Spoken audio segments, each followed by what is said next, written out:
All right, here's part three. Make sure you watch the first two parts on this channel already. All right, is LeBron at fault? I think the first two parts have debunked enough of that already, but I just want to point out too, look how much work he has to do when he's the starting point guard and only ball handler in the game for this team. All right, NBA Twitter loves to knock on Avery Bradley. We know I've been defending him all season too. Yes, he's undersized to defend LeBron, but he's a pest. He gets up and pressures full court. LeBron's having to do a lot of work just to get the ball up the floor. That takes a lot out of you.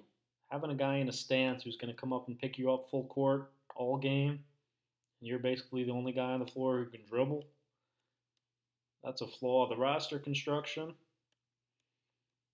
And it's what happened without Lonzo.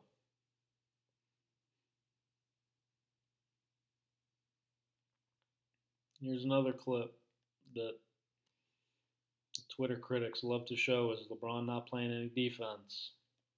A little more complicated than that.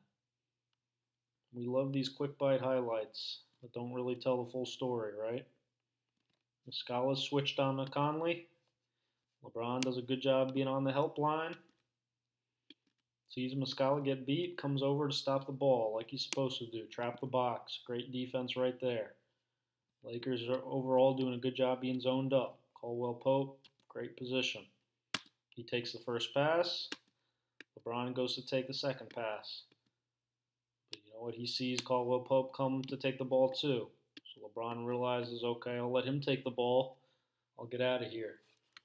All right, let's look on the weak side right now. We got Muscala's guarding Noah. We got Bruno out here, who's not really a shooter. We got Conley's getting out to the weak corner. If I was Muscala,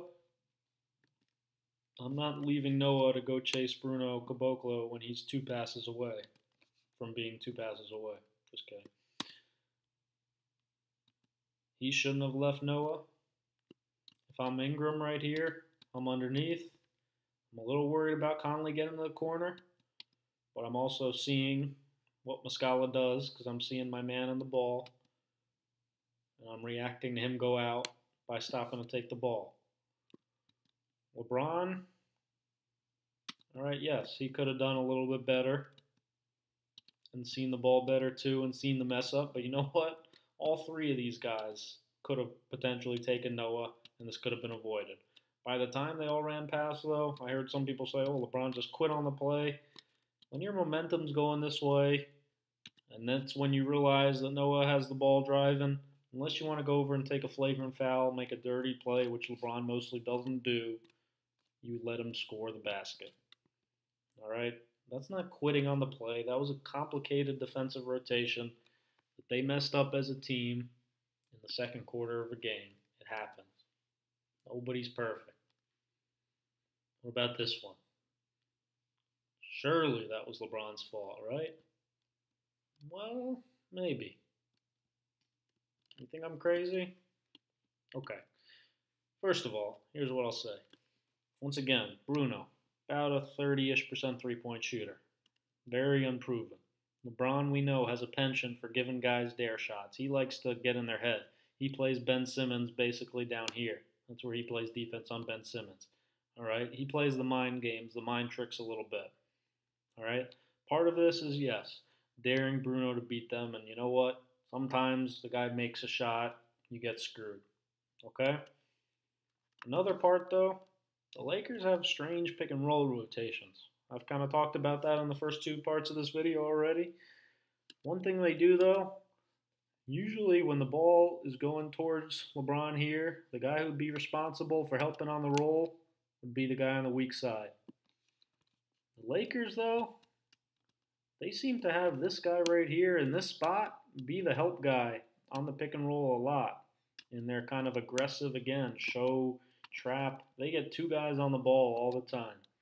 That's what most teams try to avoid nowadays. That's what got Jason Kidd fired in Milwaukee, for being overly aggressive, for trapping, for giving up a lot of threes this way. The Lakers are basically playing that style of defense. Instead of just switching or dropping, they routinely have 2 on the ball. Okay? So LeBron, again, yes, like I said, One, I think he's got a foot in the paint because he's worried about Valanciunas on the roll. Two, I think he's trying to get in Bruno's head and make him shoot. Okay. Three, I heard some people say, oh, but then he just quit again. When you're here, worried about the roll, and Conley makes this no-look pass right in his pocket, there is no chance in hell you're going to be able to do anything to bother this shot from 30 feet away. It is not worth sprinting out there and fake hustling when you're 20 feet away from a shot. All right? He's clearly made a decision at this point. All right? He lives with the shot. To Bruno's credit, he hits it. People read a lot into that body language too. How do we know he's not just pissed at himself? Or just pissed at Bruno for making the shot? Does this look like he's yelling at somebody or mad at a teammate? Maybe he's saying, what the heck am I doing? Maybe he's saying, freaking Bruno made the shot. Who knows? That's not a very demonstrative reaction. And like I said, you don't believe me? This is pretty similar spacing to the last one.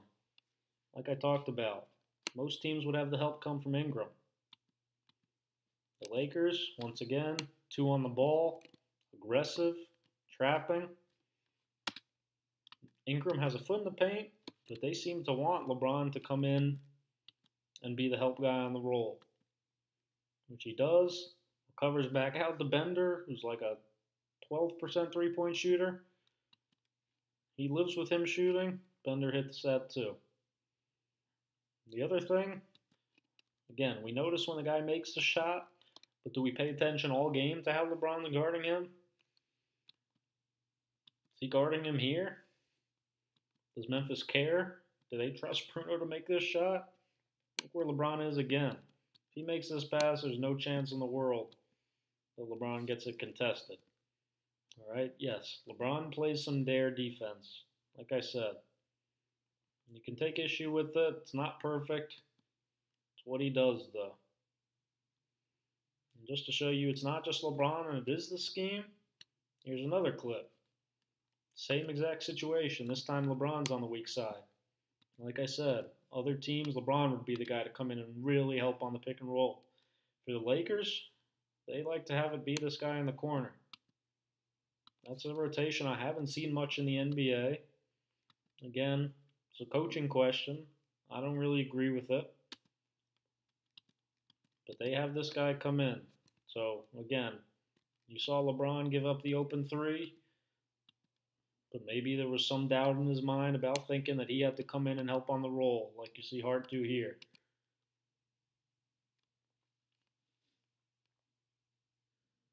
We got terrible rim protector McGee down there. Look at this. People killed him for this game. He had 25, 15, and 9 with 3 minutes left. And all they did was nitpick about him making a mistake and throwing the ball off the backboard one time, which he called something like the dumbest play of his career and took full ownership of post-game.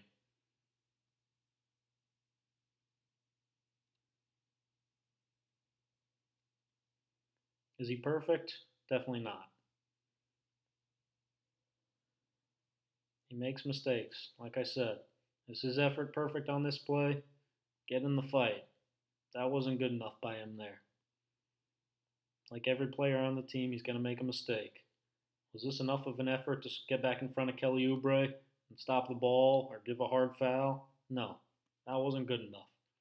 He's not perfect either, but he's also slowing down and old and showing signs of mortality for the first time in his career. And hurt and maybe out of shape too because of the injury. Look how hard he has to work just to get a post up against Avery Bradley.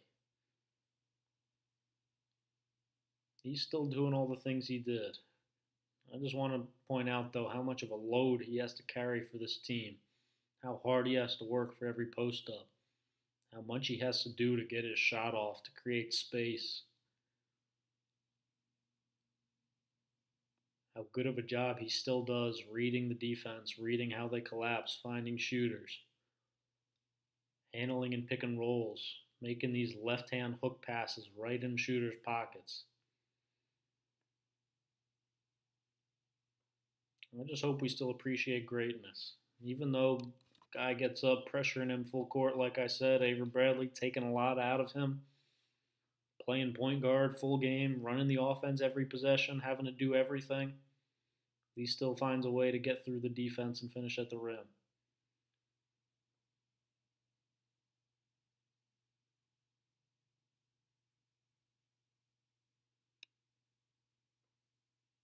He does it all. He plays as a roll man, dribble handoffs, roll five, reads the defense, makes shots off the dribble, shots off the jab.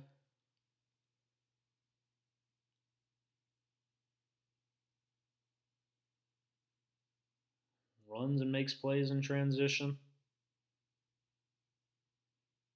So what are we so mad about? Him walking off the court? We use games like this and say, oh my God, sore loser, or he's not a good teammate, or any of these things. Maybe he hates to lose. Maybe he doesn't like this basketball today where Kuzma and these guys are going to go and dap up everybody after a devastating loss. All right, LeBron, he's boys with Tyler Johnson. He says hi to Tyler Johnson. All right, he's not going to go over, though, and hug the whole bench like some of these guys today do. All right, that's their style. That's fine. Doesn't have to be LeBron's. He still high-fives Chandler and Muscala. Maybe he just doesn't like to lose. Thanks for watching What Happens to the Lakers. Make sure, again, you read the full piece. It'll be posted at ScoutWithBryan on ScoutWithBryan.com. Make sure, please, hit the thumb up, hit the subscribe button. I would really, really appreciate it. And watch the first 2 parts if you haven't already. Thanks for watching the 3-part What Happened to the Lakers video series.